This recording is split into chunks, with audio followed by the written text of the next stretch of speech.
different. I hate you. How does that make you feel? Do you feel hurt? Sad? In a world where people constantly judge, it is we, all of us, who create discrimination. George Aiken was once quoted as saying, "If we were to wake up some morning and find that everyone was the same race, creed, and color, we would find some other causes for prejudice by noon." This must be true, for if I were to run here and start bursting into song, you might think I'm crazy or weird. Even in well-known expressions such as being the black sheep or "that's so gay," we see how discrimination exists and is ever present. However, as a society, we must take steps to end discrimination. In order to alleviate this issue, we can apply the problem of discrimination and the need for a solution to the Rotary's four-way test. Is it the truth? Will it be beneficial to all concerned? Will it build goodwill and better friendships? And finally, is it fair to all concerned? Through this test, we will see why our society needs to develop added awareness in regards to discrimination. First, is it the truth? Most of you probably aren't Buddhist. Those of you who know the Buddhist religion know that followers practice beliefs of Buddha, the enlightened one. Buddha created philosophy based on karma, the idea that everything you do will come back to you, and lifestyles free of hate, jealousy, or greed.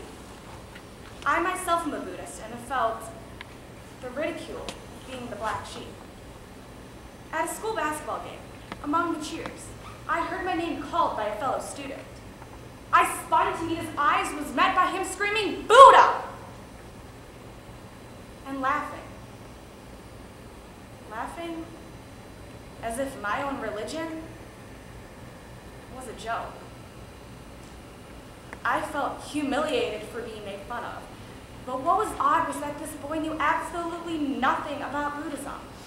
Yet he judged both my religion and me in his own ignorance. As Anthony J. D'Angelo said, if you believe that discrimination exists, it will. In the 1974 comedy, Blazing Saddles, the main character Bart, played by Cleavon Little, is judged by the townspeople before he even utters a single word. He arrives as the new African-American sheriff and is instantly dubbed worthless because of his skin color. However, many jokes and a few fight scenes later, Bart finally proves himself in saving the town. Humanity has seen many real-life Barts in its history. Nelson Mandela, Martin Luther King Jr., Susan B. Anthony, Oprah Winfrey, Sonia Sotomayor, and Mohandas Gandhi are just a few great people who fought for the rights denied to them because they were different. Despite our history of great leaders fighting for their rights, people who seem different are still looked down upon and shown the true meaning of the word, hate. African Americans are still called the N-word, and groups such as the KKK are livid with hate towards African Americans. Finally, after the terrorist attack of 9/11, people who looked even remotely Middle Eastern were labeled as terrorists.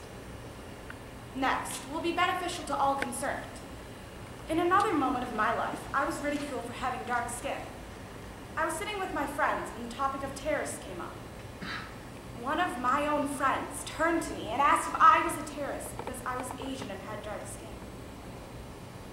The rest of my friends laughed with him and started making jokes about me being a terrorist.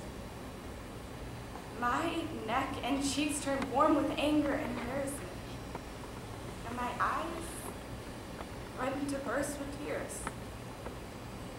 I, however, remained silent and moved on, knowing I'd be able to prove myself and be a better person. The real fuel behind discrimination lies in a word that is broken as soon as you say its name: silence. Martin Luther King Jr. was completely accurate when he said, in the end, we will remember not the words of our enemies, but the silence of our friends. In both moments of my life that I've mentioned, what stung the most was how not a single one of my friends stood up for me. I could have borne the laughing, but they made not a single noise. They were utterly silent. That silence was the most hurtful. Thirdly, would build goodwill and better friendships. I believe that much of this attitude is driven by pettiness and lack of understanding of cultures.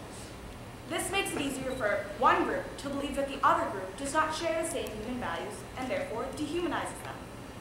To tackle this problem, I joined a program at my school called PEAK, Peaceful Environment of Kenston, where I, along with other members, have reached out to people in our school who've been discriminated against and got them to get involved with the program.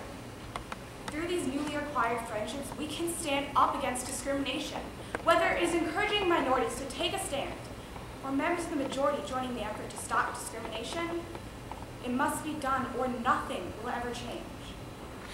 Finally, is it fair to all concerned? In order to be fair to all concerned, we must follow the pacifistic lives of Martin Luther King Jr. and Mohandas Gandhi and realize that violence isn't the answer.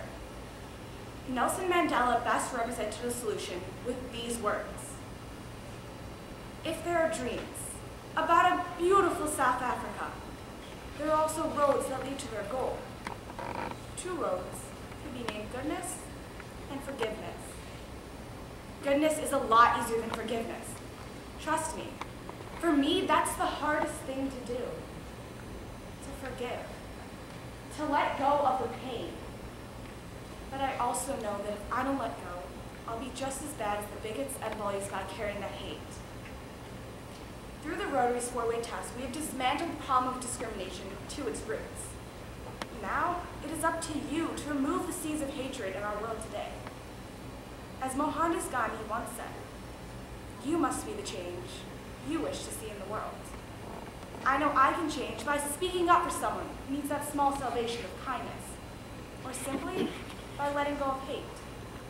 So you may look different, but honestly, I don't care, because that doesn't matter.